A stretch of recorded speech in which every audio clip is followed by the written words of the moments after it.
As I mentioned before, I started out growing my audience by, at the same time as posting travel videos themselves, I was also posting tutorials, tips and techniques that were going to help other travel filmmakers make the same kind of videos as I was. Now, this isn't the only way to do it, although it can really help shortcut your way to having an audience on YouTube. The problem with this approach potentially is that you do get seen more as a teacher versus an actual filmmaker yourself, and it really is a balance in trying to find your identity as somebody who actually makes films versus somebody who simply teaches and sometimes makes films. This is kind of this conflict that a lot of artistic people have, in that they know that by teaching they can fund their own adventures and their own art. However, they don't want to teach too much or be seen too much as a teacher, because then they'll lose their identity as an actual filmmaker. So that was a bit of a side tangent, but it is important to consider this when you are starting out your own travel filmmaking journey, as often what can happen is that you are just seen as a teacher. Another thing that I would really recommend, especially when you're starting out growing a YouTube channel, is to just be consistent for a period of time.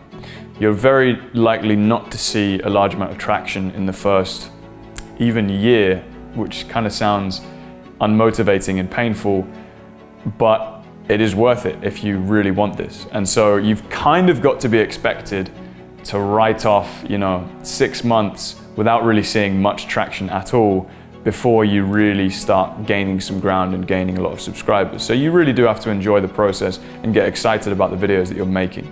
It's kind of a bit of like a mental thing to be trying to make your best ever videos and almost knowing that they're not going to be seen by very many people, but you've got to do it, because otherwise if you don't make your best videos and just wait until you have an audience to then make your best videos, number one, you're not going to enjoy it because you know you're just going to be making average videos.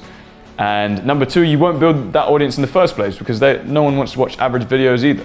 You got to think about yourself as a subscriber. Who do you want to subscribe to? If you see a channel that's got 500 or 1,000 subscribers, you're only going to subscribe to them if their videos are amazing, right? Because they haven't got that social proof. And it's not very often that we as viewers will subscribe to people with small channels. We're usually looking for those big channels who are already proven and we already know that they're going to make awesome videos.